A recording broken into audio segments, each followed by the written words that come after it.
Again, that penalty is controversial. It's doubtful, but it's part of the game again. So क्या उसमें क्या बोल सकते हैं, but it's a I think जो खेला है फुटबॉल उसकी तो लाजवाब है. अगर हम ये फुटबॉल खेलते रहे और खेल सकते हैं तो हमको टॉप फुटबॉल प्लेइंग नेशन से बनने से कोई नहीं रोक सकता है. So I feel big congratulation to Musa and great effort, क्योंकि सब प्लेयरों में इतना स्पार्क है और सब इतने जोश में और खेलते हैं कि बस क्या बोलें. तो I cannot explain you the way they have played the game against top side of Qatar. They have, everyone knows they are strong nation from Asia. So उनके कंपेयर में अगर हम ये फुटबॉल खेलते हैं तो क्या लाजवाब है, बहुत बढ़िया. बहुत अभी मैं तो ये देख रहा था कि वो लास्ट हाइलाइट्स में देखने को मिला, वो बहरीन के अगेंस्ट भी हम बहुत अच्छा खेले और क्या फैंटास्टिक फुटबॉल किया जो होना चाहिए. बिल्डअप, जैसे हम लास्ट मैच में बात कर रहे थे, मैच एनालिसिस का, अफ़गानिस्तान एंड इंडिया का सीनियर टीम का, कि हमारा खाली डिफेंस है. बट देखो ये football, fantastic football under Musa and staff, सब from goalkeeper, defender, midfielder, striker, excellent way. And specially दो हमारे अटैकर्स हैं, वो सुहेल, बड़े प्लेयर, क्या स्पार्क है उस प्लेयर में. इज ए सो, उसके जो गोल देख लिए मैंने, सो बड़े ब्रेव परफॉर्मर और अंदर गोल किए, वो डरता है ही नहीं, वो तो एकदम, और at the right moment, right timing में वो रहता है डेंजर जोन में, और उसको फैंटास्टिक गोल किए हैं दोनों मैच में. 3 गोल on that level is definitely a big achievement for him and as well as for the, it's a always team effort. So big congratulation. इसमें बात करना चाहूँगा हमारे कंपेयर टू सीनियर टीम से, कि सीनियर टीम जो हमारी फ़ुटबॉल खेल रही है इससे ordinary football. So I feel हम उसमें बहुत इम्प्रूवमेंट की ज़रूरत है. Attacking part, specially defending part also, कि कब तक डिफेंस होल्ड करती रहेगी, वो हमने पहले भी डिस्कस कर चुके हैं. उसमें अभी मैं यही देखता हूँ कि अभी great result for Indian senior team as well है कि वो क्वालिफाई हो गए अपने थर्ड प्लेस राउंड के लिए. So big achievement. परफॉर्मेंस तो इतना I am not happy, but result तो अच्छा है कि नेक्स्ट लेवल में हम चले गए. और big congratulation to Khalid, staff and players that. So I think it's a great news for Indian football to become a strong football playing nation under the Indian coaches.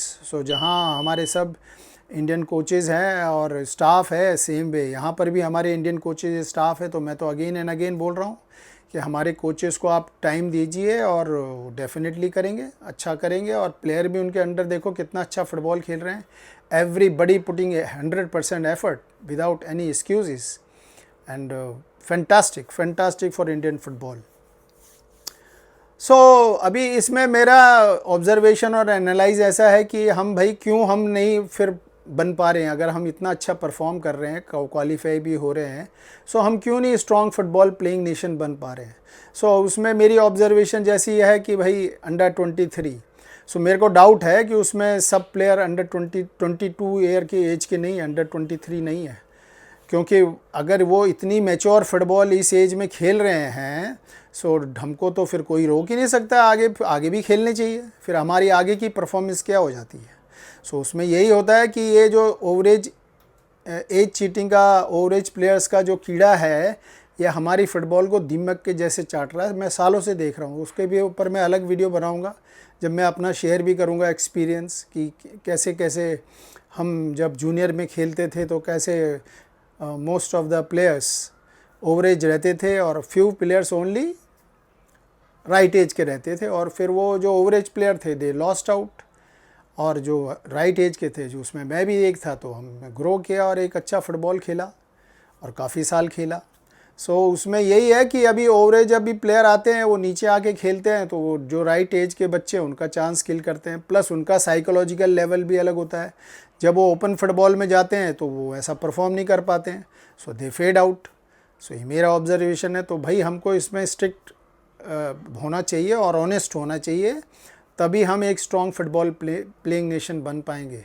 सो ये बहुत इंपॉर्टेंट पॉइंट है I feel for Indian football, कि हमारा ओवरेज cheating बंद होना चाहिए, ख़त्म होना चाहिए, ज़ीरो होना चाहिए, और we have to be honest. और इसमें मैं कोचेस को ही रिस्पॉन्सिबल दूंगा, क्योंकि कोचेस मैंने भी अपने टाइम में किया है, और कोचेस को पता चल जाता है कि प्लेयर भैया ओवरेज है या नहीं है। उससे 5 क्वेश्चन करो, वो बता देगा आपको। सो मेरे अंडर भी बहुत प्लेयर खेले हैं, पर मैं अभी तक तो चुप था। पर मैंने जब देखा कि भैया अगर वर्ल्ड कप खेलना है और उसके लिए ड्रीम बनाया है, तो ये सब लकूनाज हैं हमारे सिस्टम में, उसका एक एक करके ख़त्म होनी चाहिए, तब हम वर्ल्ड कप खेल सकते हैं। और उसमें ऑनेस्टी में मैं देखता हूँ मार खा रहे हैं हम। सो मेरा ऑब्जर्वेशन तो ऐसा है। सो बाकी अभी वहाँ पर कैसा है वो उनके ऊपर है। दूसरी बात ये मैं बोलना चाहूँगा कि अभी मेरी एडवाइस है इसको खालिद को, कि भाई देखो under 23 playing and then perform कर रही है, तो आप क्वालिफाइड कोच हैं। सो भैया अपना ब्रेन यूज़ कीजिए, अपनी स्ट्रेटजी प्लान कीजिए, सेशन डिज़ाइन कीजिए और परफॉर्म कीजिए। अगर आपके गुरु रहेंगे अनपढ़ कोच और जादूगर, तो भैया फिर यही हाल होगा। सो हम अचीव नहीं कर पाएंगे और तुम भी फिर फेड आउट हो जाओगे। सो ये मेरे तो आपको सजेशन है कि अपने डिज़ाइन कीजिए प्रोग्राम और अपनी स्ट्रेटजी पे फॉलो कीजिए, ज़्यादा दूसरों की सुनो मत। सो तुम क्वालिफाइड है उसके लिए डेफिनेटली आपका एफर्ट बहुत अच्छा है, लेकिन अपने स्टाइल ऑफ प्ले को आप इम्प्रूव कीजिए, तो तब हम एक स्ट्रॉन्ग फुटबॉल प्लेइंग नेशन बन पाएंगे और टीम बन पाएंगे। और हमारी सबकी सपोर्ट है तुम्हारे साथ। जब तुम अच्छा परफॉर्म करोगे तो डेफिनेटली आई विल अप्रिशिएट। पर जहाँ मेरे को फील होता है this is purely my observation, वहाँ मैं आपको क्रिटिसाइज़ भी करूँगा और सजेस्ट भी करूँगा। सो मेरा सजेशन तो ऐसा है कि आप अपना प्लान कीजिए, स्ट्रेटजी डिज़ाइन कीजिए, ज़्यादा इधर उधर बोलने वाले तो बहुत हैं, उनको मत सुनिए। So all the best for the future matches. I feel we have a great chance. अभी जैसा अंडर 23 का टीम का है तो उनको काफ़ी गोल मारने पड़ेंगे, मोर देन 12-14 गोल्स तो पॉसिबल है। जब दूसरी टीमें मार सकते हैं तो हम भी मार सकते हैं उभरने पे। सो आप stay positive and then take good rest and go all out, and the way you played this game against Qatar, I am sure कि हमको कोई रोक ही नहीं सकता क्वालिफाई होने के, हम नेक्स्ट लेवल में जाएंगे ही जाएंगे। सेम वे अपने खालिद के लिए है कि भाई अभी तुमको 3 मैच मिल गया, बहुत अच्छा हो गया। सो अभी चौथा मैच जो रहेगा उसमें अपना स्टाइल ऑफ प्ले पे ध्यान दो, अटैकिंग पार्ट पे ध्यान दो, डिफेंडिंग तो हो रहा है। सो डेफिनेटली हमको ये प्रिपरेशन एक फुलफिल होएगी और फिर हम जब क्वालिफायर के लिए जाएंगे तो डेफिनेटली मोर कॉन्फिडेंट, और उसमें एडिशन होएंगे दूसरे मोहन बगान के प्लेयर्स, और जैसे सुन रहे हैं कि PIO प्लेयर के भी चांसेस हैं, तो वो बहुत अच्छा रहेगा हमारी टीम के लिए. So wish you good luck for the future matches. So bye bye for now. Thank you very much. God bless you all.